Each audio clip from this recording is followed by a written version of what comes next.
আর আমেরিকার মতো দেশ আন্দাজে কিছু বলার কথা না, যেহেতু রিপোর্ট দিচ্ছে তৃতীয় একটা শক্তি ঐক্যবদ্ধ হচ্ছে, আর আমরা দেখতেও পাচ্ছি কালকে আমিরে জামাত এবং শায়েখে চরমনায় যারা আছে সব এক হয়ে যায়নি। ছোটখাটো মলমালিন্য যা ছিল কালকে সব ধুয়ে মুছে শেষ হয়ে গেছে। আমরা চাই সবাই এক হোক, চর্ম চোখে অন্তত যেন দেখে যেতে পারি যে 56,000 বর্গ মাইল কোরআনে কারিম দিয়ে চলছে। এটা রজব মাস। কি মাস? এই রজব মাসে আল্লাহ রাব্বুল আলামিন একটা নতুন রাষ্ট্র সাজাতে হলে কি কি করা লাগে সেই কর্মসূচি নবীকে শিখিয়েছিলেন এই মাসে। আজকে মনে হয় রজবের 23 তারিখ না 22 না 23 যেন, যাই হোক সামনে 27 তারিখ, যেটা এই তারিখে নবীকে আল্লাহ নিয়েছিলেন একাধারে 27টা বছর। 27 বছর তার গবেষণাগারে ল্যাবরেটরিতে বসিয়ে তিনি শিখিয়েছিলেন 14টা কর্মসূচি। আমরা কোরআনে কারিম থেকে, যেহেতু সামনে একটা সুন্দর সুখী এবং কল্যাণময় রাষ্ট্র গঠন করতে হলে কি লাগবে, ব্যক্তি পরিবার এবং সমাজ রাষ্ট্রে আল্লাহর নির্দেশ কি করা লাগবে, আমরা আজকে এটা রেকর্ড হচ্ছে। শুধু এই কয়জন মানুষ আমার সামনে না, এখন আমার সামনে পুরা বাংলাদেশ বসে আছে। সুতরাং এখান থেকে যে মেসেজ দেওয়া হবে সারা বাংলাদেশে লাইভ চলছে, ছড়িয়ে যাচ্ছে। কালকে আমার পাবনা দারুল আমান ট্রাস্টের আলোচনায় ছিল। কি সমস্যা? কি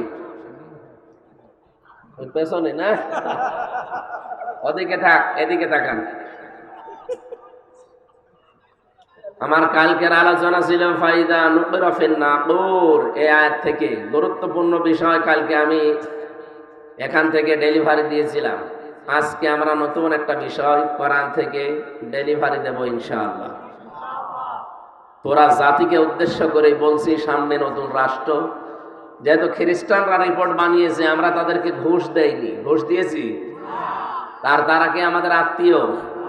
তারা যেহেতু পর্যবেক্ষণ করছে, রিপোর্ট দিচ্ছে, 4.5 মাস 5 মাসে যদি 15 থেকে 58% হয়ে যায়, আর কিছুদিন যেতে দেন, এদেশের 100 জনের 100 জন মানুষ চাইবে আমরা কোরআনের বিধান চাই। আর ওইটা অন্তত মরণের আগে আমরা দেখতে চাই। কথা বলো না কেন? এই জমিনের মালিক কিন্তু সরাসরি আমরা না, আল্লাহ তাআলা নিজে। এবং এই জমিনের মালিকও না, এই কোরআন শরীফের মালিকও না, সব মালিক আল্লাহ। আমরা এই জমিনে আছি কামলা হিসাবে। পৃথিবীতে 2টা কাতারকে আল্লাহ সবচাইতে বেশি ভালোবাসে, পছন্দ করে। কয়টা? আল্লাহ রাব্বুল আলামিন বলেন, ইন্নাল্লাহা ইউহিব্বুল্লাযীনা ইউকাতিলুনা ফী সাবিলিহি সাফফান কান্নাহুম বুনিয়ানুম মারসুস। সূরা সাফের 4 নম্বর আয়াতে আল্লাহ জানিয়েছেন, অবশ্যই আমি আল্লাহ ভালোবাসি তাদেরকে যারা সীসা গলা প্রাচীরের মতো ঐক্যবদ্ধ হয়ে, কাতারবদ্ধ হয়ে আল্লাহর জমিনে আল্লাহর দ্বীনকে কায়েমের জন্য চেষ্টা চালায়। এখন দল মত নির্বিশেষে এইটাই এখন আমাদের টার্গেট। এই জন্য আমরা এটা দেখতেও পাচ্ছি, সামনে সব এখন এক হয়ে যাচ্ছে। এই জন্যই কিছু জালেম পালিয়েছে, কিছু মুনাফিক আছে, আর রাম বাম কিছু আছে, এদের মাথা এখন খারাপ হয়ে গেছে। ওরা এখন ফতোয়া দেয় যে আজহারের মাহফিলে এত মানুষ হবে কোন কারণে? আরে ভাই, আপনি ডাক দিলে তো হয় না, আপনি ডাক দিলে তো কুকুরও আসে না।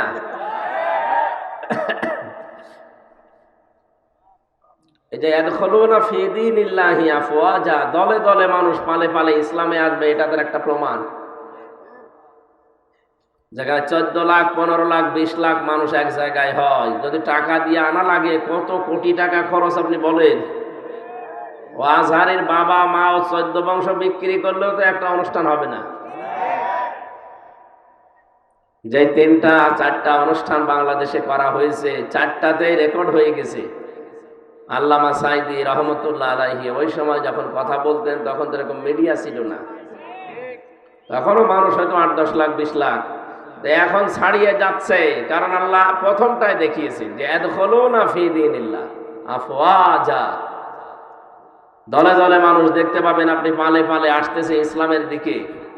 সুতরাং এই দৃশ্যটা দেখে আমাদের এখন মনে প্রাণে একটা আনন্দের সঞ্চার হচ্ছে, বিশ্বাস হচ্ছে আল্লাহ তার কথাটা আমাদের মনে হয় সামনে দেখাবে। অনুরিয়া ফিরাউনা ওয়া হামানা ও জনুদাহুমা মিনহুম মা কানু ইয়াহজারুন। আল্লাহ বলেন, আমি অনুমাক্কিনা লাহুম ফিল আরদ, জমিনে শাসন ক্ষমতা এই মুসা নবীর অনুসারীদেরকে দিতে চাই এই কারণে, কারণ ফেরাউন তাদেরকে কোন ঠাসা করে রেখেছিল। এটা হাজার হাজার বছর আগের কথা। এখন আমরা দেখতে পাই এই 53.5 বছরে একটা দলকে বাতিলরা কোন ঠাসা করে রেখেছিল। আল্লাহ যেন ঠিক সেই দলটাকে মানন করে, এখানে মনন আছে, অনুরিদু আন্না মুন্না, মানান মানে অনুগ্রহ। আল্লাহ বলেন, আমি ইচ্ছা করলাম যে একটা অনুগ্রহ করি। আলাল্লাযীনা ইসতাদআফু ফিল আরদি, ফিরআউন যাদেরকে জমিনে দুর্বল করে রেখেছিল, আনাজআলাহুম আইম্মাতান, ওই দলকে আমি জমিনের নেতা বানিয়ে দেব। আনাজআলাহুমুল ওয়ারিসিন, এবং তাদেরকে জমিনের উত্তরাধিকারী আমি আল্লাহ বানিয়ে দেব। ঠিক খাপের খাপ বাংলাদেশে মিলে যাচ্ছে।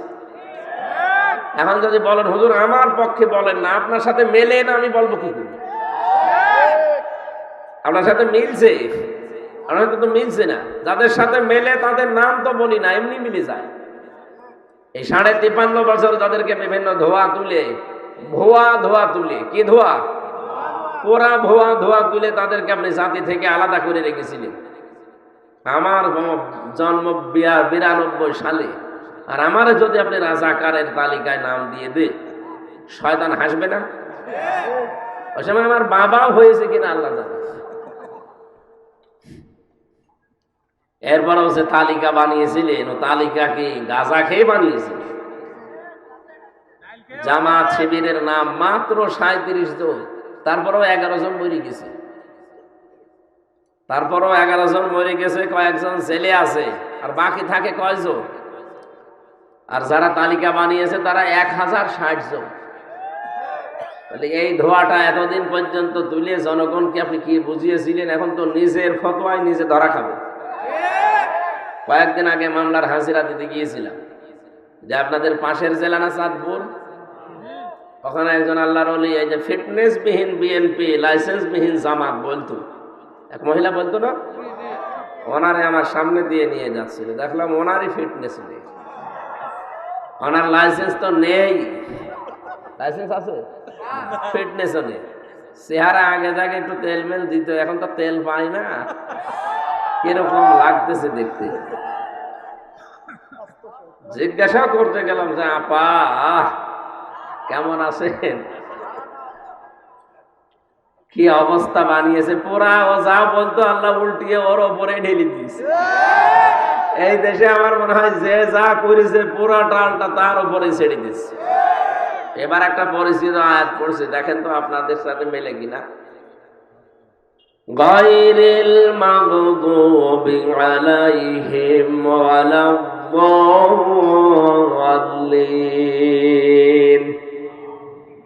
এটা শুনেছেন কোনদিন?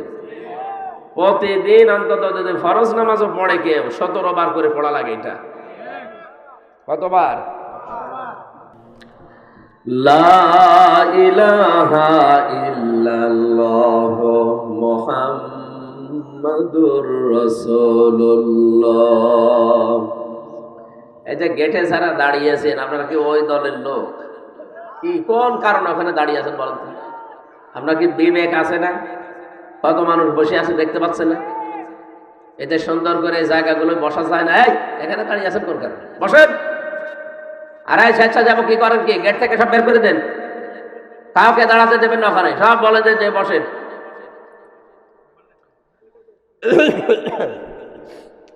ঠিক আছে আমার ভাইরা,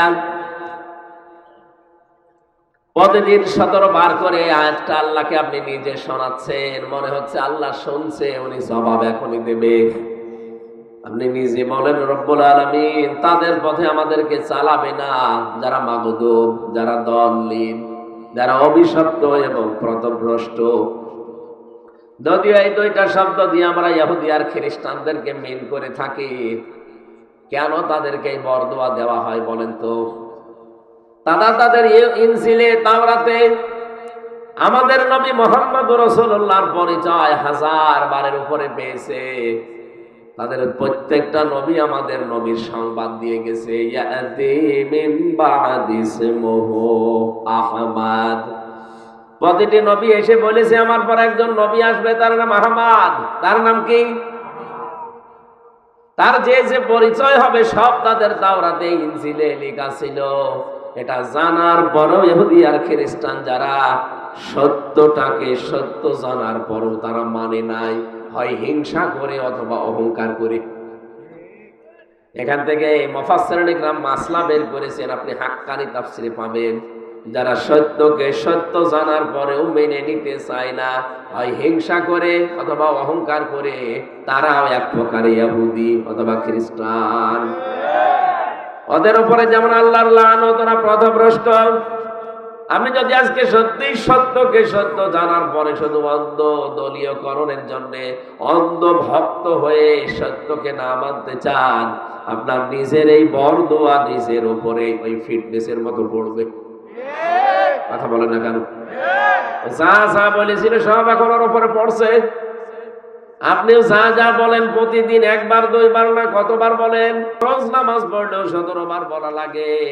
এই জন্য আমরা এখনই সাবধান হব, আমার বরদোয়া আবার আমার উপরে আল্লাহ ঢেলে না দেয়। বলেন আমিন। আমার ভাইরা, সত্যকে সত্য জানার পরে মেনে নেওয়া লাগবে। এটা যদি আমার মন মেনে নিতে নাও চাই, জোর করে হলেও মানা লাগবে। আমার বাবা মা, আমার দলীয়করণ যারা আছে, দলের লোক, তারা হয়তো মন খারাপ করবে, করুক, আমাকে মেনে নেওয়া লাগবে সত্য। হযরত ইব্রাহিম আলাইহিস সালাম কিন্তু সত্যকে অনুসন্ধান করছিলেন। তারকা দেখে মনে করেন এইটাই আমার রব, চাঁদ দেখে মনে করেন এটা আমার রব, সূর্য দেখে মনে করছিলেন না এটা আমার বড় রব। হাযা আকবার।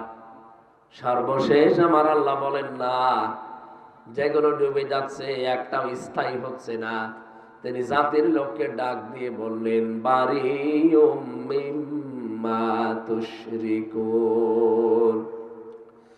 আমি তোমাদের থেকে মুক্ত, যাদেরকে তোমরা শিরিক বানাও, শরীক বানাও। ইন্নী ওয়াজ্জাহতু ওয়াজহিয়া লিল্লাযী ফাতারাস সামাওয়াতি ওয়াল আরদা হানিফা ওয়া মা আনা মিনাল মুশরিকিন। এই দোয়াটা কত বড় কঠিন দোয়া, আমরা জায়নামাজের দোয়া বানিয়ে চালিয়ে দিচ্ছি। অথচ এটা কত কঠিন কথা আপনি টের পেয়েছেন। যে অবশ্যই আমার এই চেহারা বলতে শুধু এইটাই না, আমার যত কিছু দুনিয়াতে আছে সব আজকে আমি ঘুরিয়ে দিলাম। এই ইন্নী ওয়াজ্জাহতুর ভেতরে এই চেহারা যেমন আছে, আপনার ক্ষমতা আছে, আপনার ছেলে মেয়ে আছে, আপনার প্রভাব প্রতিপত্তি আছে, আপনার জমি জায়গা আছে, যা আছে সব আমি ঘোরালাম আজকে। ফাতারাস সামাওয়াতি ওয়াল আরদা হানিফা। আসমান আর জমিনের উদ্ভাবক যিনি, আমি একনিষ্ঠভাবে তার দিকে ঘুরে আসলাম। ওমা আনা মিনাল মুশরিকিন, আমি কিন্তু মুশরিক না। এই গ্যারান্টি আপনি দিয়েছেন। হযরত ইব্রাহিম আলাইহিস সালাম এই গ্যারান্টিটা আমাদের জাতির পিতা এমনি দেয়নি। তিনি কিন্তু খুঁজছিলেন কোনটা হক কোনটা হক, তিনি নিজে খুঁজতে খুঁজতে পেয়েছিলেন। আর আমাদের চোখে আঙ্গুল দিয়ে দেখিয়ে দেওয়া হয়, এরপরও অনেকে মানতে চায় না। হক দল কোনটা, হক পন্থী মানুষ কারা, আপনাকে আল্লাহ কিন্তু দেখিয়ে দিয়েছে। আপনি কাদের অনুসরণ করবেন সেইটাও কোরআনে কারিমে আল্লাহ দিয়েছেন সূরা ইয়াসিনে, ইত্তাবিউ মাল্লা ইয়াসআলুকুম আজরাও ওয়া হুম মুহতাদুন। তোমরা সবাই মিলে অনুসরণ করো। ইত্তাবিউ বহু বছর, তোমরা সবাই মিলে অনুসরণ করো। যারা তোমাদের কাছে আল্লাহর এই বাণী পৌঁছিয়ে দেয় কিন্তু উজরত চায় না, পারিশ্রমিক চায় না, 2 নম্বরে তাদের গুণ পাওয়া যাবে অহুম মুহতাদুন, তারা হেদায়েতের উপরে আছে। বাংলাদেশের দিকে তাকান, অনেকে আমরা কোরআনে কারীম প্রচার করতে গিয়ে যারা দড় কষাকষি করি, যার প্রথম অর্থটা আমরা মিলাতে পারলাম না। 2টা গুণই আপনার ভেতরে থাকা লাগবে। এক নম্বর হয়তো আপনি হেদায়েতের পথে মানুষকে ডাকেন, ঠিক আছে, কিন্তু নিজে হেদায়েতের উপরে নেই। দুই নম্বরে অনেকেই নিঃস্বার্থ ভাবে মানুষকে ডাকে, ঠিক, হেদায়েতের উপরে নিজে নেই, কিন্তু মানুষকে ডাকতেছে হেদায়েতের দিকে। দুইটাই গোমরাহ। কথা বোঝেন আমার? না, বোঝেননি, আবার বলছি। আপনাকে এই আয়াতটা সামনে নিয়ে যাকে অনুসরণ করবেন দেখবেন এই দুইটা সে মানে কিনা। ইত্তাবিউ, অনুসরণ করো তাদেরকে। মাল্লা ইয়াসআলুকুম আজরা, যারা তোমার কাছে উজরত চায় না, পারিশ্রমিক চায় না। ওয়াহুম মুহতাদুন, এবং তারা হেদায়েত প্রাপ্ত। এখন হেদায়েতের উপরে থাকবে কারা? কারা হেদায়েত প্রাপ্ত এটা আল্লাহ কিন্তু সূরা বাকারায় আগে জানিয়ে দিয়েছেন।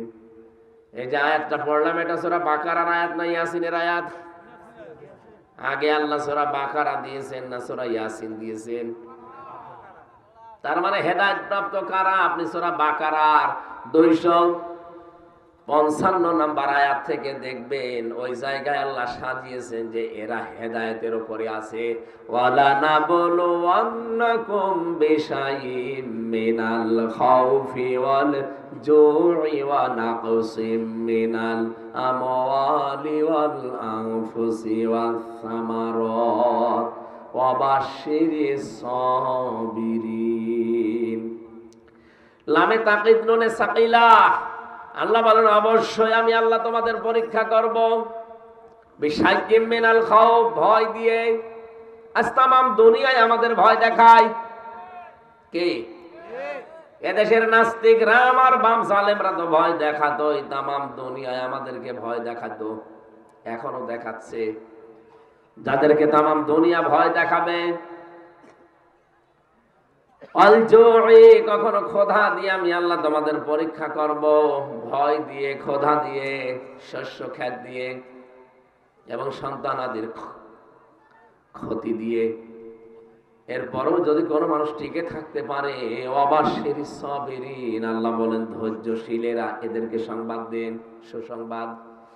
আপনি এই 53 বছরের দিকে তাকান একটু, এই আয়াতটা নিয়ে কারা সত্যি দিনের উপরে টিকে থাকতে গিয়ে এই কয়টা পরীক্ষার সম্মুখীন হয়েছে। কত মানুষ ছেলে হারিয়েছে, জানেও না যে ছেলে বেঁচে আছে কিনা। শহীদ মীর কাসেম আলী রহমতুল্লাহ আলাইহি, ওনাকে যখন ফাঁসি দেওয়া হবে তার 3 ঘন্টা আগে ওনারে জানিয়েছিল কারারক্ষী যে আপনার 3 ঘন্টা পরে ফাঁসি, আপনি প্রস্তুতি নেন। উনি বলেছে কারারক্ষী ভাই এখনো তো 3 ঘন্টা আছে, আমি 2 ঘন্টা ঘুমালাম, তুমি আমার 1 ঘন্টা আগে ডেকে দিও। অথচ ওনার ছেলে ওই সময় গুম হয়ে আছে, ব্যারিস্টার আরমান। এই কথা বলেন না কেন? ওনার স্ত্রী ওই সময় হাসপাতালে। আরে ভাই আমাদের মতো পাগল ছাগল ছেলে না, ছেলে ব্যারিস্টার। এইরকম একটা ছেলে আজ গুম হয়ে আছে 8 বছর, ও জানেও না মরে গেছে না বেঁচে আছে, স্ত্রী হাসপাতালের বেডে পড়ে আছে।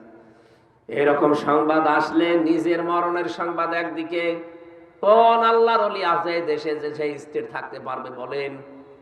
আমার রিমান্ডে নিয়ে 10 দিনের শেষের দিন অত্যাচার যা করার ওরা করেছে, শেষের দিন বলেছে যারা বলতে বলি এটা যদি না বলেন তাহলে আপনার বউ তুলে নিয়ে আনবো।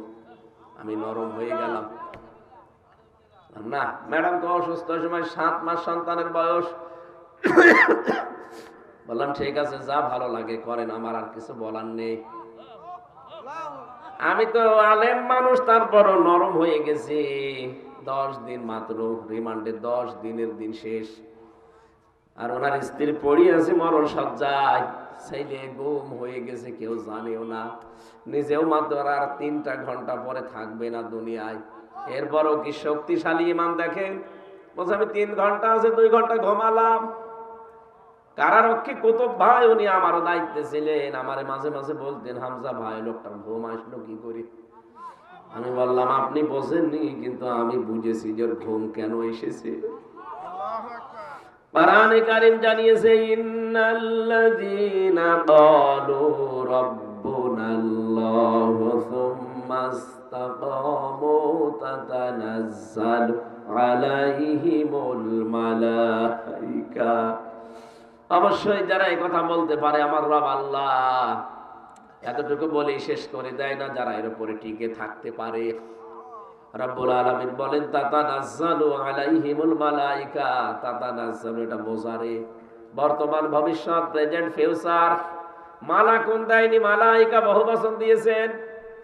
আল্লাহ বলেন এদের বিপদে আপদে পড়লে আমি আল্লাহ হাজারো ফেরেশতা পাঠিয়ে দেই। কি বলে ফেরেশতারা জানো? আল্লাহ তাখাফু ওয়ালা তাহজানু, কোনো ভয় নেই, কোনো চিন্তা নেই। কিসের ভয় করেন, কিসের চিন্তা? আপনার ছেলে নিয়ে চিন্তা হয় যে গুম হয়ে গেল ছেলেটা, বউ নিয়ে চিন্তা হয় যে বউ হাসপাতালে পড়ে আছে, দলীয় লোকজন নিয়ে চিন্তা হয় যে এরা অনেকে পালিয়ে বেড়াচ্ছে, অনেকে জেলে আছে, ব্যবসা প্রতিষ্ঠান নিয়ে ভয় হয় যে কি হবে এগুলোর। কোনো অসুবিধা নেই, ওই যে জান্নাত দেখা যাচ্ছে চলে যান, বাকি সবগুলোর দায়িত্ব আল্লাহ নিয়ে নিয়েছে। এটা যদি ফেরেশতারা কানের কাছে না বলতো, আমার তো বিশ্বাস জীবনও ঘুম আসার কথা না, কারণ আমি তো নিজে ভুক্তভোগী। জেলখানায় সবচেয়ে বেশি চলে ঘুমের বড়ি, কারণ ওখানে কোনো কাজ নেই, তারপরও ঘুম আসে না।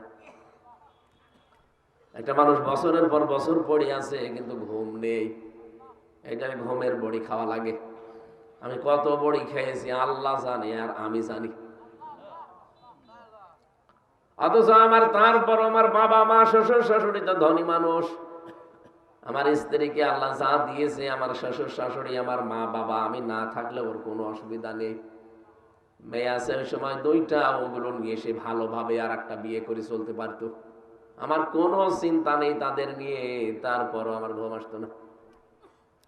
3টা বছরে ফাঁসির কন্ডেম ছেলে কতদিন না ঘুমিয়ে কাটিয়েছি আমি জানি, আর আল্লাহ জানি।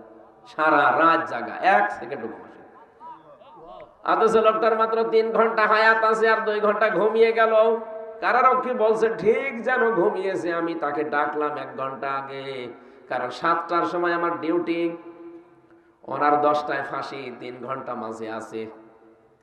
ওনারে বললাম যে মাত্র আর 3 ঘন্টা, আপনি প্রস্তুতি নেন। উনি বলছে 3 ঘন্টা অনেক সময়, আমি 2 ঘন্টা ঘুমিয়ে গেলাম। ঠিক 2 ঘন্টা ভালোভাবে ঘুমিয়েছে। 1 ঘন্টা আগে ওনারে আমি ডাক দিলাম, স্যার ওঠেন, আপনার মরণের সময় হয়ে গেছে। আমি দেখলাম ঠিক ভালোভাবে উঠলো ঘুম থেকে, গোসল করে ওযু করে 2 রাকাত নামাজ আদায় করে বলছে আমি প্রস্তুত আছি, চলে।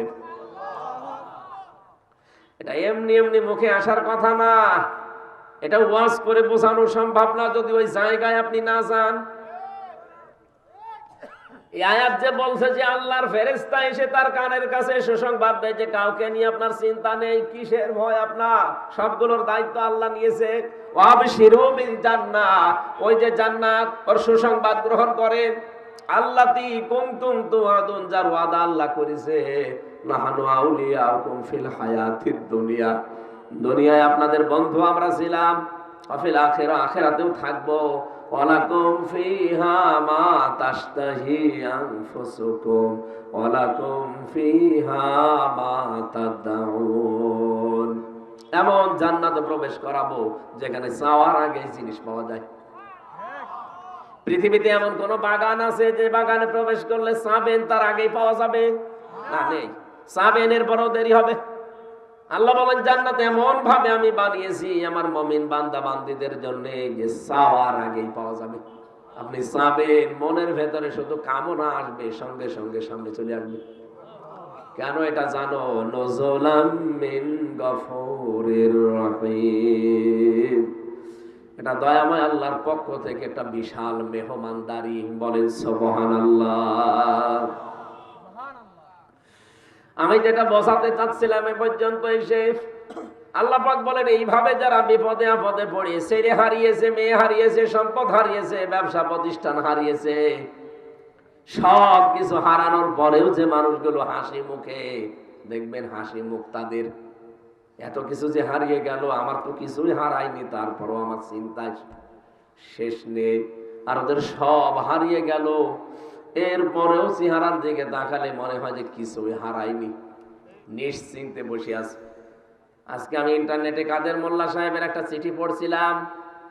উনি যেই দিন ফাঁসি হবে সেদিন ওনার সকালবেলা স্ত্রী দেখতে গেছে, বিকালে ওনার স্ত্রীর নাম, ডাক নাম ছিল পিয়ারি। যে দেখে জেলখানার ওই কন্ডেম সেলের ভেতরে ঠিক উনি চা খাচ্ছে বসে। কি গো তুমি এখন চা খাও? মাগরিবের নামাজ কিছুক্ষণ আগে পড়লাম, আমি আজকে রোজা ছিলাম, রোজা রাখা অবস্থায় আমি ইফতার করে খাবার খেয়ে এখন চা খাচ্ছি, শুনলাম নাকি রাত 10টায়। বলেন তো, নিজের স্ত্রীর সামনে রাত 10টায় মনে হচ্ছে শ্বশুর বাড়ি যাবে। আপনি যে বলেন মানুষের আকীদা ঠিক নেই, আপনার কি আকীদা আছে আপনি বলেন? এর চাইতে কি আকীদা দেখবেন আপনি? এই জায়গায় দড়ি যখন আসে আপনার আকীদা কোথায় থাকে?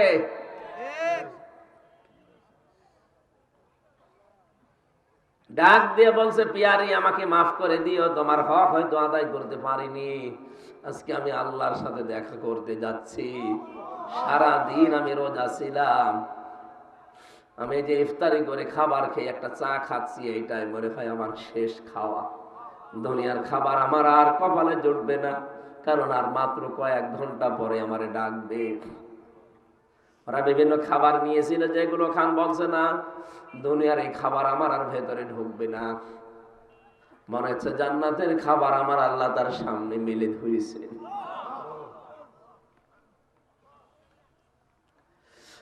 কুমিল্লাবাসী, আল্লাহ রাব্বুল আলামিন এমনি কাউকে শাহাদাতের মরণ দেয় না। وَلِيَعْلَمَ اللَّهُ الَّذِينَ آمَنُوا وَيَتَّخِذَ مِنكُمْ شُهَدَاءَ। সূরা আলে ইমরানের 140 নম্বর আয়াতের মাঝের অংশে আছে, আল্লাহ বলেন, যাকে আমি ভালোবাসি, যার জীবন যৌবন আমার পছন্দ হয়, যার কাজকর্ম অ্যাক্টিভিটিস যে আমার পছন্দ হয়েছে, তখন আমি তাকে সাধারণভাবে মরণ দেই না, শাহাদাতের মরণ দিয়ে ধন্য করি। কেন শাহাদাতের মরণ দেই জানো? এই যে এই লোকটা যদি এখন মারা যায়, যদি ঈমান নিয়েও মারা যায়, কবরে দিয়ে দেবেন, ঘুমিয়ে পড়বে, শেষ, আর কিছু নেই আগে পরে। কিয়ামতের দিন সিংহায় ফুৎকার দেওয়ার পর উনি উঠবে। কিন্তু লোকটা যদি শহীদ হয়ে মরে, উনি ঘুমাবে না, কবরে যাওয়ার পরে আল্লাহ নিজে ওকে খাওয়াবে। এই জন্য শহীদদের ব্যাপারে এত কড়াকড়ি কথা আল্লাহ কোরআনে দিয়েছেন, যারা শহীদ হয় তাদেরকে মৃত বলাও যাবে না। وَلَا تَقُولُوا لِمَن يُقْتَلُ فِي سَبِيلِ اللَّهِ أَمْوَاتٌ بَلْ أَحْيَاءٌ وَلَكِنْ لَا تَشْعُرُونَ। রব্বুল আলামিন সূরা বাকারার ভেতরে জানিয়েছেন, যারা শহীদ হয় তাদেরকে মৃত বলবা না, যে মরে গেছে, না, এরা মরে না, এরা জিন্দা, তোমরা বোঝো না। তাই মানুষ যেহেতু মুখ দিয়ে কথা বলে, এই জন্য আল্লাহ মুখের উপরে নোটিশ দিয়েছেন।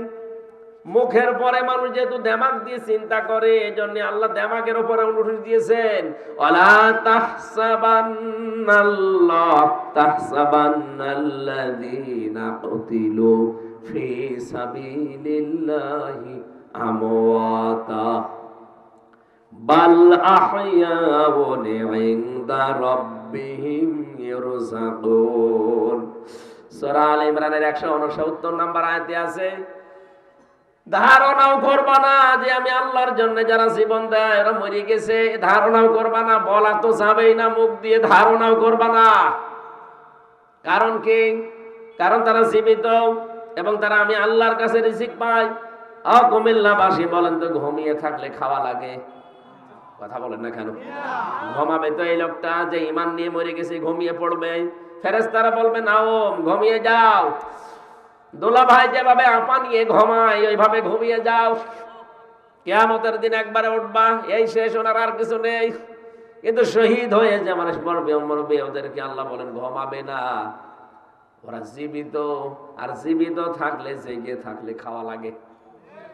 এই জন্য আল্লাহ নিজে তাদেরকে খাওয়ান। দুনিয়ার খাবার দিলে শহীদদের অসম্মান হবে, আল্লাহ নিজে জান্নাতের খাবার কিয়ামত পর্যন্ত খাওয়া। শহীদের যে খাবার খেলে মানুষের যে কি তৈরি হয়, রক্ত, কি মানুষ খাবার খেলে কয়েকটা জিনিস ভেতরে তৈরি হয়। এক নম্বরে খাবার খেলে পিত্ত রস তৈরি হয়। খাবারের নির্যাস দিয়ে আমরা কিন্তু যে নির্যাসটা বের করি খাবার থেকে, চুষে চুষে, ওটা দিয়ে আল্লাহ নির্যাস বানায়, পিত্ত রস। ওটা এত দামি, কোরআনে কারিমে বিজ্ঞান প্রমাণ করেছে এর ভেতরে যে খাবার যতক্ষণ থাকবে ওই পিত্তরস ওই নালী দিয়ে ওই নাড়ি দিয়ে আস্তে আস্তে ফোঁটা ফোঁটা পড়তে থাকবে। যতক্ষণ খাবার পেটে আসে পড়বে, ওটা হজম হবে। খাবার যখন পেটে না থাকবে আপনার ওই পিত্তরসের ওই থলিটা হঠাৎ আল্লাহ নিজের পক্ষ থেকে বন্ধ করে দেবে। আল্লাহ এটা বোঝাতে চেয়েছেন যে আমি কিন্তু অপচয় করি না, এটা যেহেতু দামি জিনিস আমি অপচয় করি না। আমি শুধু ফতোয়া দিয়ে শেষ করে দেইনি, আমি দেখিয়েছি যে আমি অপচয় করি না। এই জন্য নির্যাস তৈরি হবে প্রথম খাবার, যে খাবারই খান তার প্রথম ওইটা দিয়ে নির্যাস, এরপরে তৈরি হবে ওইটা দিয়ে মল, এরপরে ওখান থেকে তৈরি হবে প্রসাব, এরপরে তৈরি হবে রক্ত, এরপরে তৈরি হবে চর্বি। বিভিন্ন জিনিস অর্গান তৈরি হতে থাকে এর ভেতরে। এই মাথা থেকে শুরু করে পা পর্যন্ত ৭০,০০০ তার আছে। কম্পিউটার যদি এখানে এটা না ভিড়িয়ে কম্পিউটার ভিড়ার, আমি আপনাকে একটা একটা করে সব দেখাতে পারবো। এই অক্সিপিটাল লব আছে এখানে, প্যারাইটাল লব আছে এখানে। মাথার ভেতরে প্রায় 18টা জিনিস ঘুরপাক খাচ্ছে। এক একটা জায়গায় প্রায় 6টা করে জিনিস আছে। কেউ চিন্তা করে, কেউ দুঃখ করে, কেউ আনন্দ করে। এক একটা জিনিস এখানে আছে, কেউ দেখে। রব্বুল আলামিন বলেন খাবার খাবার পরে রক্ত যেহেতু তৈরি হবে, এই রক্তগুলোই শরীরে ছড়িয়ে যাবে, তখনই আপনি বল পাবেন। রক্ত যদি ছড়িয়ে না যায় তাহলে আপনার বল পাবেন না। মানুষের খাবার খেলে রক্ত তৈরি হয়, এই জন্য শহীদ যারা এরা যেহেতু খাবার খায় তাহলে রক্ত লাগবে। এটার প্রমাণ দিয়েছেন হযরতে হামজার জীবনীতে। আমি তার জীবনী পড়িতে গেছি। তিনি শহীদ হওয়ার প্রায় 30 বছর পরে তার কবর ভেঙে গিয়েছিল। মদিনায় একটা বিশাল ঢল হওয়ার কারণে তার কবর ভেঙে যায়। ওই সময় যারা তার সাথে যুদ্ধ করেছে এখন তারা প্রায় মুরব্বী হয়ে গেছে। রক্ত অনুসন্ধান করতে করতে গিয়ে দেখে 30 বছর আগে মুহাম্মদুর রাসূলুল্লাহ আপন চাচা হযরতে আমির হামজা, কাফেররা যেখানে যেখানে তাকে কোপ দিয়েছিল ওই জায়গাগুলো দিয়ে ফিনকি দিয়ে তাজা রক্ত বের হয়ে চলে আসছে।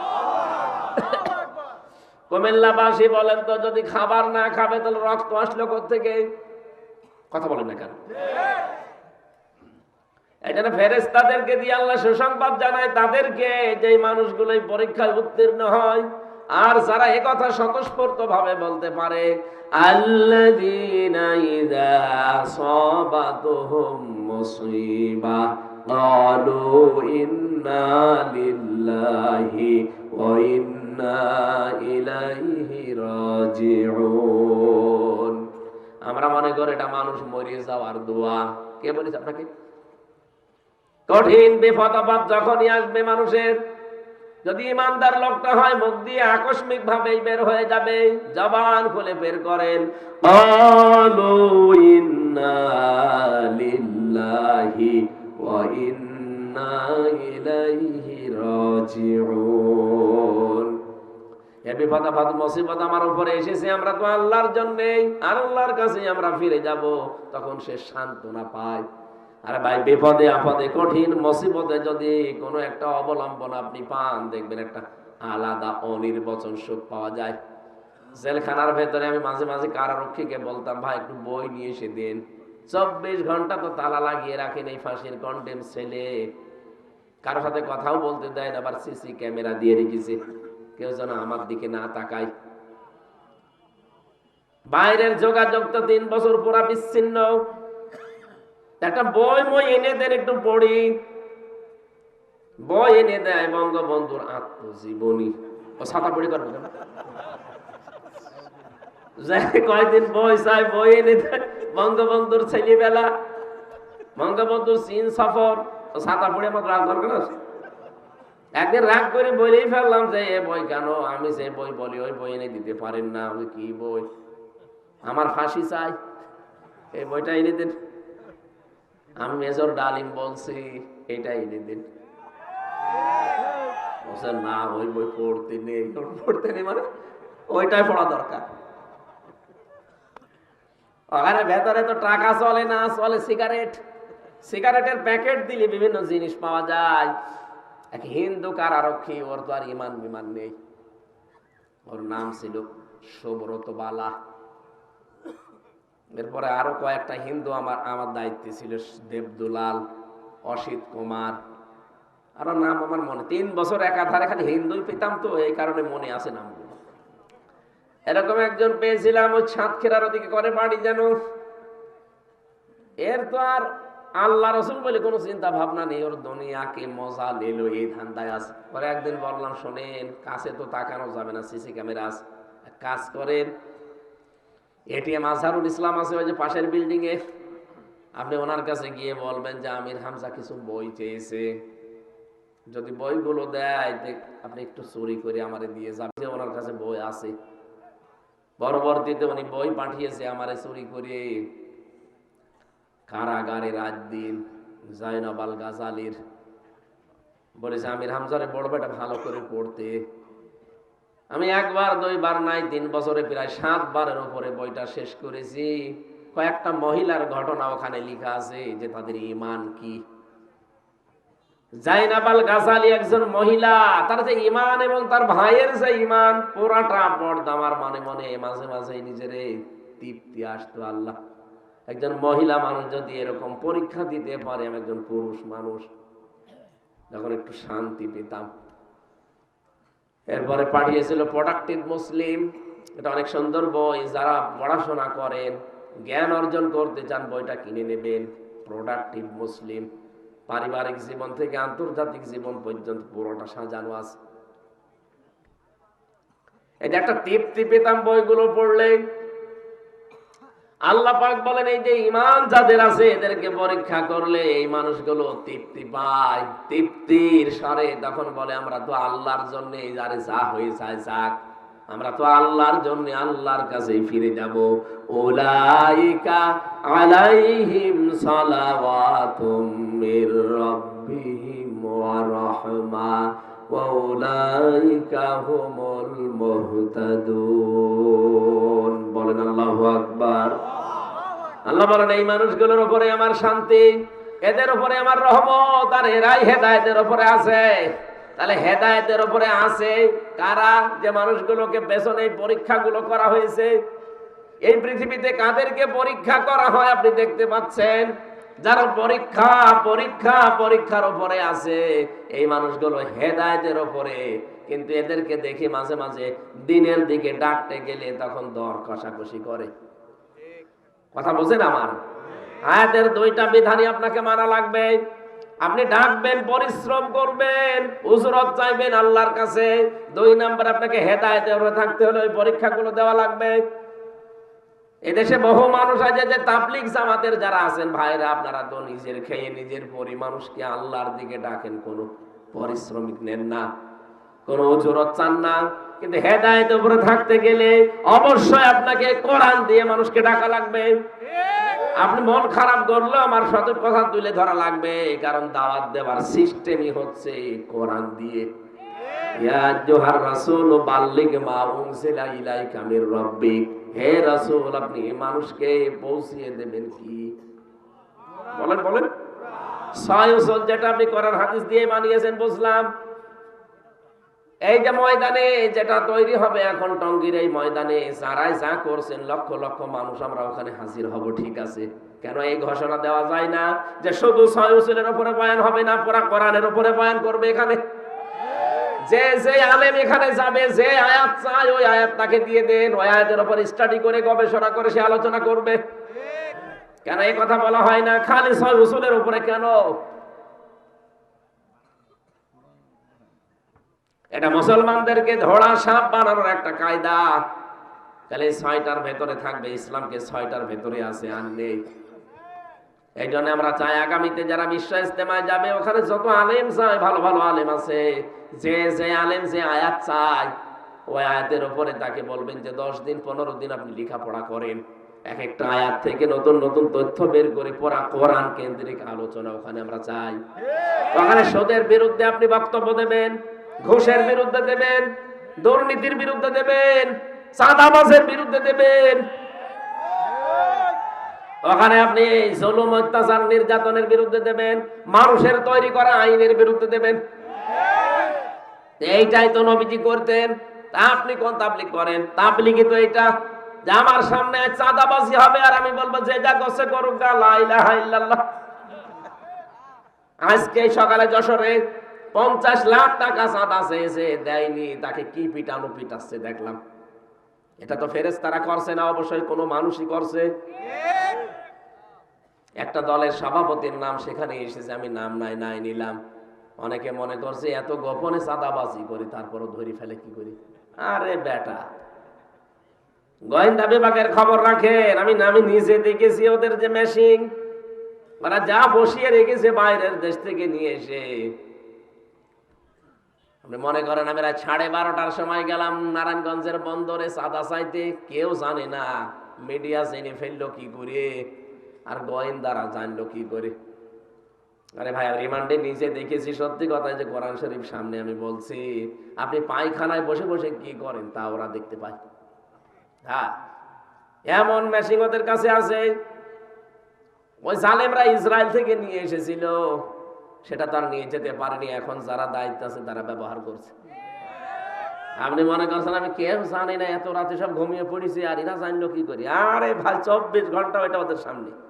বাংলাদেশ ওদের একেবারে নখদর্পণে, একেবারে হাতের এই মুঠার উপরে, কে কি কোথায় সব দেখতে পায়। আমি ধরা পড়ার একদিন পর সাতক্ষীরা থেকে মাওলানা আমিরুল ইসলাম বেলালি আমার বাড়িতে কল দিয়েছে। ওই নাম্বার কেউ জানে না, কার নামে তোলা নাম্বার তাও আমি জানি না।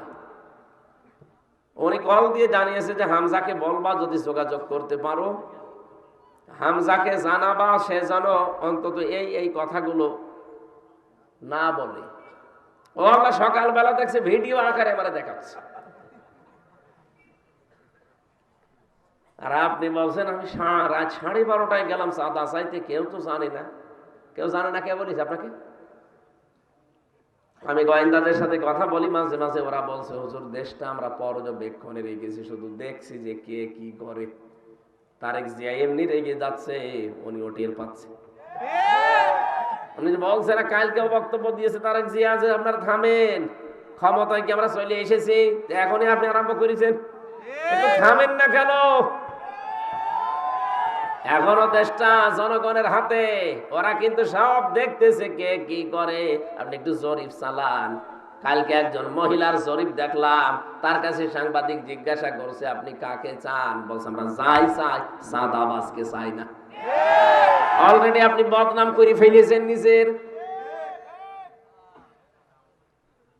আর আপনি বলেন না বাবা শাহজালাল, মদের কাছে কুত্তা বিড়াল সব হালাল।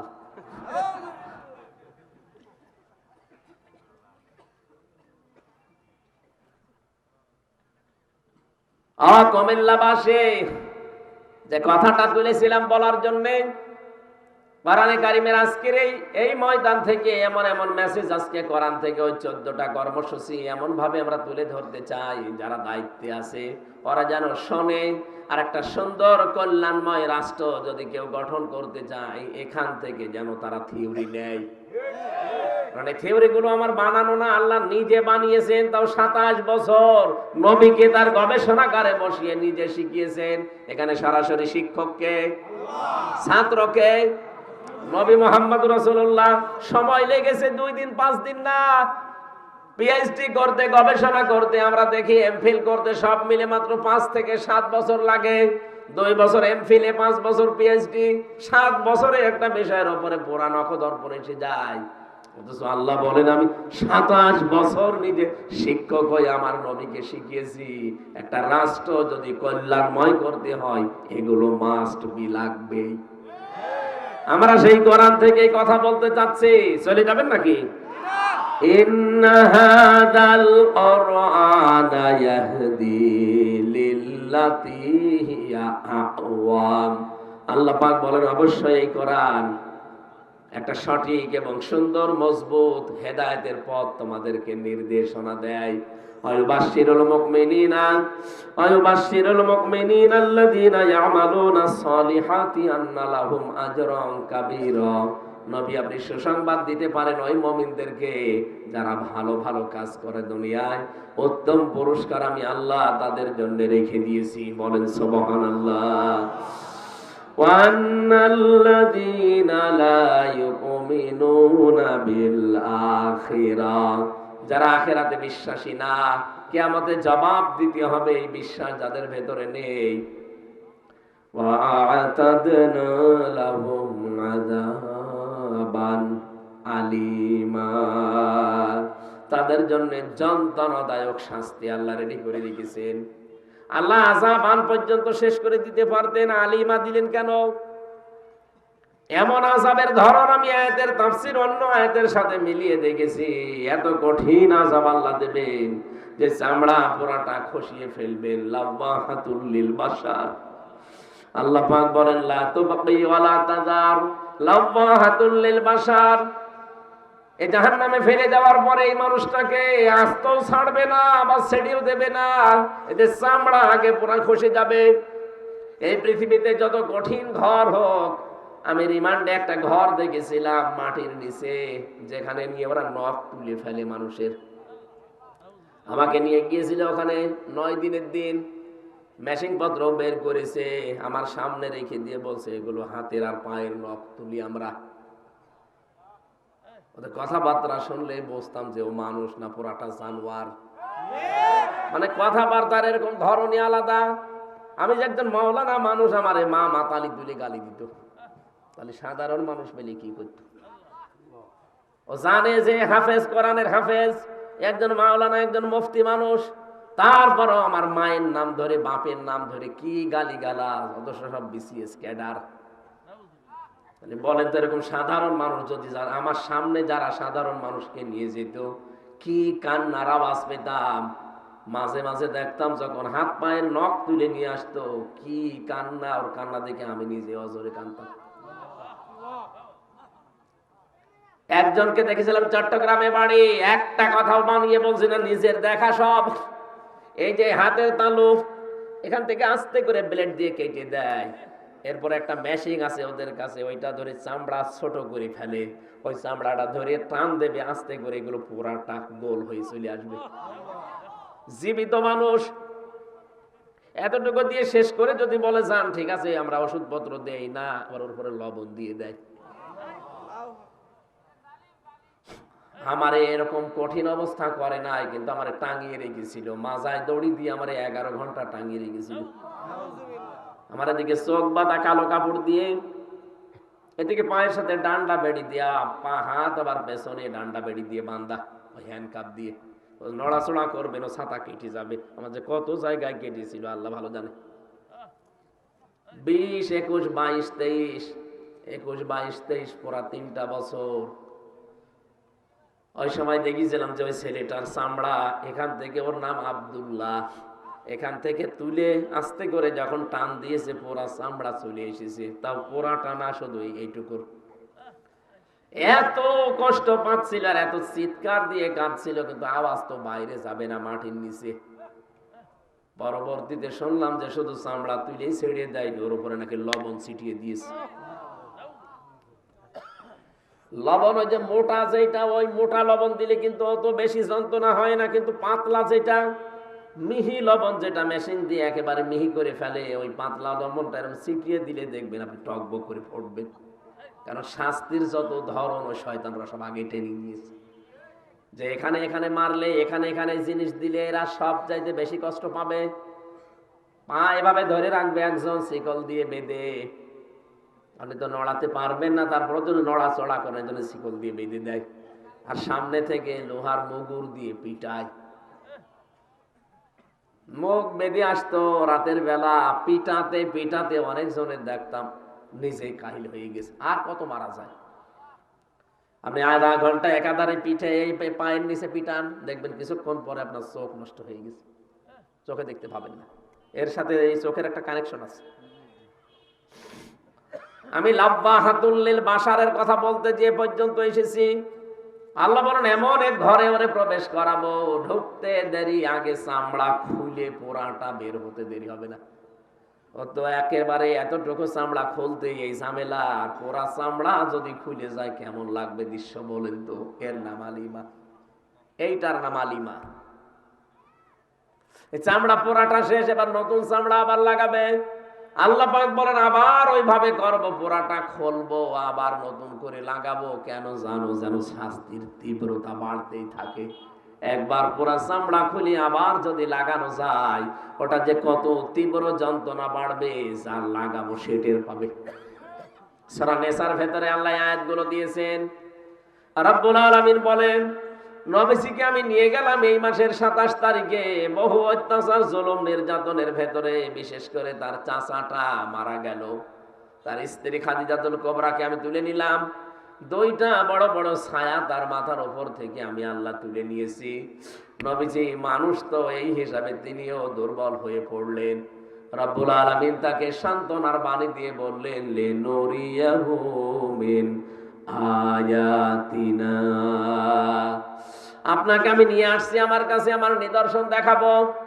মেরাজের ঘটনার ভেতরে যে শিক্ষা আছে, আমার ঘটনা বলা উদ্দেশ্য না। ওনাকে নিয়ে গেলেন, আল্লাহ 27টা বছর রাখলেন, বিভিন্ন নিদর্শন দেখালেন, জান্নাত জাহান্নাম, পুলসিরাত, হাউজে কাউসার, যত কিছু আছে, মিজানের পাল্লা সব দেখিয়েছেন। আল্লাহ পাক বলেন, নবী দাঁড়ান, আপনাকে আজ একটা নতুন জায়গায়, আপনি যেহেতু হিজরত করা লাগবে, নতুন একটা রাষ্ট্রের প্রধান হবেন আপনি।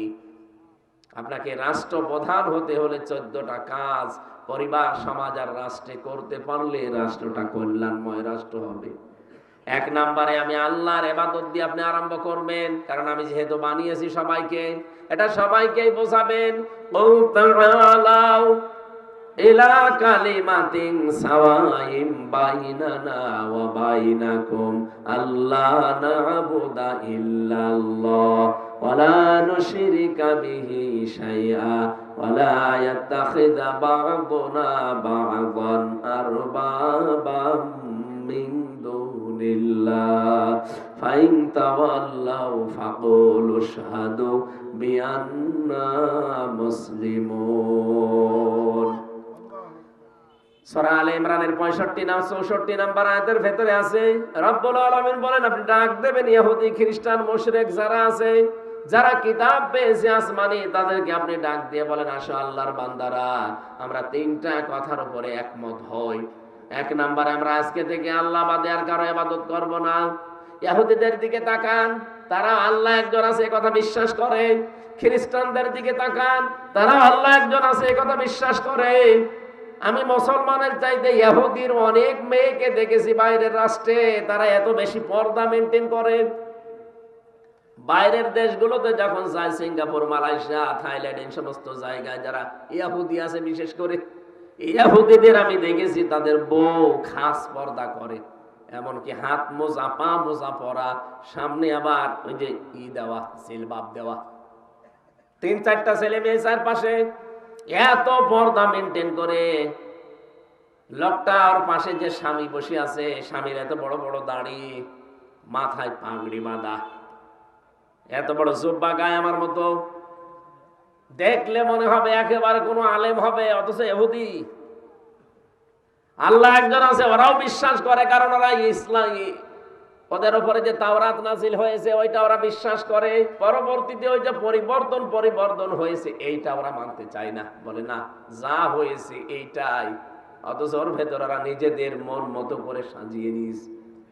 ইনজিলের ভেতরে ওরা সাজিয়েছে নিজের মন মতো করে, কোরআনটা সাজাতে পারে না। এই কারণের দায়িত্ব সরাসরি নিয়েছে কে? আল্লাহ। রাব্বুল আলামিন বলেন, ওদেরকে ডাক দিয়ে বলেন যে আল্লাহ বাদে কারো ইবাদত করা যাবে না, আমরা আল্লাহর সাথে কাউকে শরীক করব না, আল্লাহ বাদে আমরা কাউকে একে অপরকে রব বলে মানব না। যদি এই 3টা বিষয়ের উপর একমত হতে পারেন তাহলে সাথে নিয়ে কাজ করবেন। যদি এর উপরও তারা মুখ ফিরিয়ে চলে যায় যে না আপনাকে মানি না, ফাইন তাওয়াল্লাউ ফাকুলু শাহাদু বিআন্না মুসলিমুন, তাহলে আপনি ঘোষণা দেন যে না আমি মুসলমান, তোমাদের সাথে আমিও আর নেই। ডক্টর মোহাম্মদ ইউনূস দায়িত্বে যেহেতু আছেন, আপনি একজন মুসলমান, কি এই দেশে 18 কোটি মানুষ, আমরা 96% আমরা মুসলিম, বাকি অন্যান্য জাতি আছে মাত্র 4%। সবাইকে আপনি আহ্বান জানান যে মেরাজে এই মাসে, এই সবে মেরাজ, এটা এই মাসে রজব মাস, বিশ্ব নবীকে আল্লাহ 14টা জিনিস শিখিয়েছিলেন। তার প্রথমে আমার আল্লাহর একাত্মবাদ, দাসত্ব। ওয়াকাদা রাব্বুকা আল্লা তা'বুদু ইল্লা ইয়্যাহু ওয়া বিল ওয়ালিদাইনি ইহসানা। রব্বুল আলামিন বলেন, নবী আমি ফয়সালা দিয়ে দিলাম, আমি সিদ্ধান্ত নিয়ে নিয়েছি, আমি রায় দিয়েছি। কযা মানে রায় দেওয়া। আমি সিদ্ধান্ত নিয়ে ফেলেছি, রায় দিয়েছি, তা আমি আল্লাহ ছাড়া কারো দাসত্ব করা যাবে না, ইবাদত করা যাবে না, এটা সবাইকে জানিয়ে দেবেন দেশেছে। অবিল ওয়ালিদাইনি ইহসানা, পিতামাতা যাদের আছে তাদের সাথে ভালো ব্যবহার করা লাগবে। ও বাংলার মুসলমানেরা, আল্লাহর আইন মানা এখানে আয়াত অনুযায়ী ফরজ। আল্লাহর আইন মানা কি বলেন তো? আরো জোরে আরেকবার বলেন। মা বাবার আইন মানা কি? না না, মাঝখানে ওয়া আছে খেলা করার জন্য। আপনি আলেম, একজন আলেম আপনি। না না, কোরআন শরীফ বুঝে পড়া লাগবে। সাধারণ মানুষ বললে নাই মেনে নিয়ে যাবেন। আপনি আলেম না, আরো চিন্তা ভাবনা করে পড়বেন। এই তো দেখেন তো 23 নাম্বার আয়াত সূরা বনি ইসরাইলের, ওয়াবিল ওয়ালিদাইনি ইহসানা। আল্লাহর আইন মানার আগে আপনি ওয়া পাবেন না। আল্লাহর আইন মানতে হবে কোনো প্রশ্ন ছাড়া।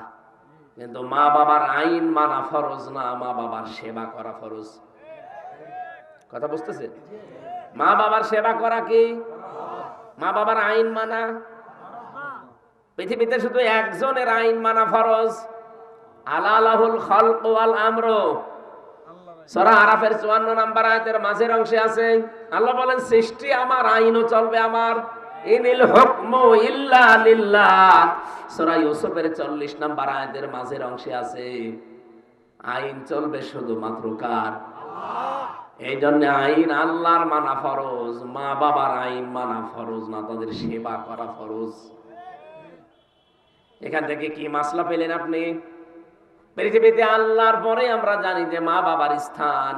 সেই মা বাবার আইন মানায় যদি ফরজ না হয়, কোন মহারতি আছে যার আইন মানা লাগবে? এই জন্য আল্লাহর আইন বাদ দিয়ে পৃথিবীতে যারা অন্য কারো আইন প্রতিষ্ঠা করতে চান, আপনি আল্লাহর সাথে শিরিক করছেন। আমরা তো এই কথার বিপক্ষে। আপনার সাথে মিল নেই আমার এই কারণে, আপনি মানুষের তৈরি করা আইন প্রতিষ্ঠা করতে চান, আর আমি প্রতিষ্ঠা করতে চাই আল্লাহর আইন। পৃথিবীর যত নবীকে আল্লাহ পাঠিয়েছেন, মাত্র 2 জন নবী বাদ দিয়ে আল্লাহর এই আইনের পক্ষে কথা বলার কারণে প্রত্যেকটা নবীকে লাঞ্ছিত হতে হয়েছে। এমনকি দেশ ছাড়া লেগেছে, করাত দিয়ে অনেকে চিরে ফেলেছে। কথা বলছে না কেন? আজ যদি কেউ আল্লাহর আইনের পক্ষে কথা বলে, তার জীবনে এরকম নবীদের মতো কিছু নেমে আসতে পারে না? পারে না। এই জন্য আমাদের উচিত হবে এখন থেকে আজ এই দেশটাকে আমরা সুন্দর করে কল্যাণময় রাষ্ট্র হিসাবে গঠন করতে চাই, মাস্ট বি আমাদের অবশ্যই এই কাজ হবে যে আমরা আল্লাহর আইনের পক্ষে কাজ করব। আল্লাহর আইনের পক্ষে যেতে গেলে যদি ওটা আমার দোলা ভাই হয় হোক, যদি দোলা ভাই না হয় না হোক, কারণ আমি চাই আল্লাহর আইন এদেশে কায়েম হোক। যারা আল্লাহর আইনের বিপক্ষে আছে, ওরা যদি আমার বাবাও হয়, ও বাবাকেও আমি মানি না। সিদ্দিক আকবর আবু বকর সিদ্দিক রাদিয়াল্লাহু তাআলা আনহু বদরের যুদ্ধ থেকে বাড়িতে আসলেন, দেখলেন ছেলে এসেছে। হযরত আবু বকর ছেলে ডাক দিয়ে বলেন, বাবা আমি কিন্তু যুদ্ধে তোমাকে 3 বার পেয়েছিলাম, তোমার কল্লা কেটে ফেলতাম, কিন্তু আমি করি নাই, তুমি আমার বাবা, এই জন্য। হযরত আবু বকর বলে, সন্তান তুমি ছিলে আবু সেহেলের দলে, আর আমি ছিলাম মুহাম্মদের দলে। তুমি আমাকে 3 বার পাওয়ার পরও আমাকে কিচ্ছু বললি না বাবা বলে। সাফ করে কথা শোনো, ওই ময়দানে যদি আমি তোমাকে একবারও পেতাম, একবারই কল্লা উড়িয়ে দিতাম। এইরকম সময় আমার মনে হয় সামনে কোরআনের জন্য আসতে পারে। এই কথা বলছেন? কারণ আল্লাহ ছাড়া আমরা কারো আইন মানি না।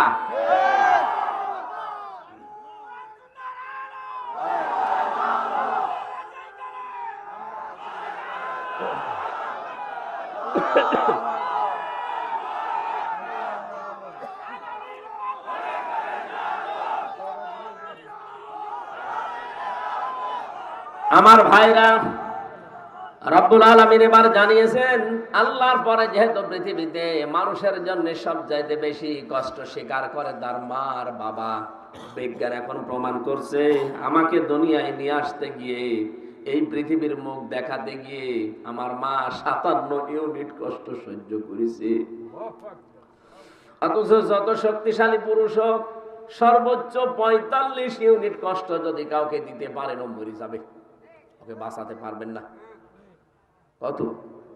45 ইউনিটের বেশি মানুষ কষ্ট সহ্য করতে পারে না। কিন্তু যদি কেউ 57 ইউনিট কষ্ট সহ্য করে আমার দুনিয়ায় মুখ দেখিয়েছে, তিনি আমার মা। এই জন্য অবিল ওয়ালিদাইনি ইহসানা, ভালো ব্যবহার করা লাগবে মায়ের সাথে আগে। নবীজিকে সাহাবী প্রশ্ন করলেন, ভালো ব্যবহার পাওয়ার হকদার কে? নবীজি বললেন মা, এরপরে মা, এরপরে মা, এরপরে বাবা। কোন হাদিসে পেয়েছি 4 বার নবী মায়ের নাম বললে 5ম বার বাবার নাম বলেছেন। এই জন্য আমাদের উচিত হবে, আজ হাজারো জেলাতে দেখতে পাচ্ছি, আমরা কুমিল্লাতেও দেখছি বৃদ্ধাশ্রম বানাচ্ছে অনেকে, অথচ বৃদ্ধাশ্রম বানানো জায়েজ নেই, হারাম। একটা সন্তান তার মা বাবাকে সাথে রাখবে না, বৃদ্ধাশ্রমে পাঠিয়ে দেবে, তো এরকম সন্তান জন্ম না দেওয়াই ভালো ছিল। কয়েকদিন আগে নীলফামারী গিয়েছিলাম, নীলফামারী জেলা, কিশোরগঞ্জ থানা। একটা বৃদ্ধাশ্রমে আমাকে নিয়ে গেল দেখার জন্য।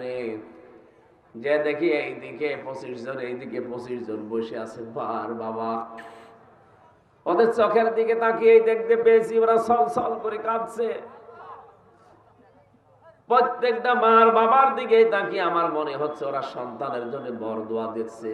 আরে ভাই, ওদেরও তো আমার মতো ছেলে আছে। 2 জনের সাথে কথা বললাম, একজন বলছে আমার ছেলে ডিসি, আর একজন বলছে আমার ছেলে আমেরিকায় থাকে।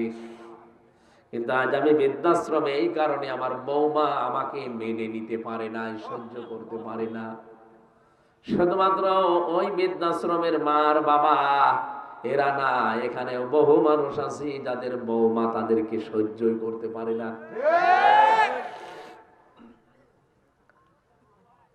একবার রাঙ্গামাটি জেলায় ছিলাম, এই জেলে যাওয়ার আগে 19 সালের দিকে। রাঙ্গামাটি থেকে আসার সময় লংগদু থানা, ওখান থেকে আসার সময় একবার দেখি এক বৃদ্ধাশ্রমে আমারে ঢুকিয়েছে। যে দেখি এক কলেজের প্রফেসর হাও মাও করে কাঁদছে মায়ের পা ধরে। কি হয়েছে ভাই, আপনি কি করেন? বলে আমি কলেজের একজন অধ্যাপক, প্রফেসর। আমার মাকে আমি আজ 3 মাস আগে এখানে রেখে গেছি। মা আমারে বলছে, বাবা আমি যখন মারা যাব তখন তুই এই মাথার উপরে যে ফ্যান আছে এই ফ্যানটা ঘুরিয়ে পাল্টিয়ে নতুন ফ্যান লাগাবি। মা বলছে, আব্বা। ছেলে বলছে, মা তুমি তো মরিয়ে যাবে কয়েকদিন পরে, আবার ফ্যান আমি নতুন করে পাল্টিয়ে দেব কেন? মা বলে, আমি দেখলাম এই 3 মাসে এদের বারবার বলার পরও ফ্যান এরা পাল্টিয়ে দেয় না। আমার তো মন ডেকে বলছে, তুই আমার সাথে যা করলি কিছুদিন পরে তোর ছেলে তাই করবে। তোরা তো বৃদ্ধাশ্রমে রেখে গেল বলে তোর তো আর ফ্যান ছাড়া ঘুম হয় না, কারণ ছোটবেলা থেকে আমি তোরে বাতাস দিয়ে দিয়ে ঘুম পাড়াতাম। তোরে যখন রেখে যাবে তখন তো তোর ঘুম আসবে না, তোর কষ্ট হবে। আগে থেকেই তোর আমি সতর্ক করলাম। হঠাৎ দেখলাম ওর মা ওর হাতের উপরে মরে গেল। হাও মাও করে কেঁদে বলছে, হুজুর এ দোষ শুধু আমার একা নয়, দোষ আমার বউর। 3 মাস আগে থেকে আমার বউ আমাকে বলছে, বড়ি বাড়ি থাকলে আমি তোমার ভাত খাবো না। আমার 2টা ছেলে আছে, তাদের মুখের দিকে তাকিয়ে আমি কিছু বলতেও পারি না।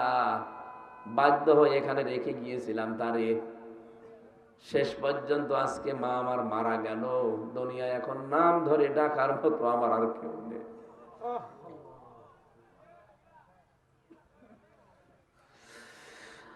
কুমিল্লাবাসী, আমার তো মনে হয় শুধু কলেজের অধ্যাপক না, এখানে আমরা হাজারো সন্তান বসে আছি যাদের কাছে মা বাবা ঠিক ওই রকমই। কথা বলেন, 5টা ছেলে, অথচ এক ছেলের বাড়িতেও খাবার হয় না, আলাদা করে রান্না করে লাগায় বুড়ির। অথচ এই 5টা ছেলেকে ওই বুড়ির পেটের ভেতরে রাখার জন্যে আমার আল্লাহ কিন্তু ভাগ ভাগ করে দেয়নি। 5টাকে সে একা পেটে নিয়েছে। 5টা ছেলে মিলে একটা মাকে রাখতে পারে না। আজ হাজারো সন্তান কিন্তু আমরা ধরা খেয়ে যাব। আরে ভাই, আল্লাহ নিজের পরে মা বাবার নাম দিয়েছে, উনি আন্দাজে দেয়নি, বুঝে শুনে দিয়েছে। কারণ আল্লাহ জানে যে আমার পরে সব চাইতে বেশি কষ্ট করে ওর জন্য ওর মা আর বাবা। 25 বছর, 26, 27, 28 বছর পর্যন্ত আমার পেছনে শ্রম দিল এই দুইজন। হঠাৎ করে পরের একজন মেয়ে এসে আমার দখল করে নিল, মা বাবা ডিলেট। আমি কি বেশি বললাম? এরকম পরিবার দেশে নেই?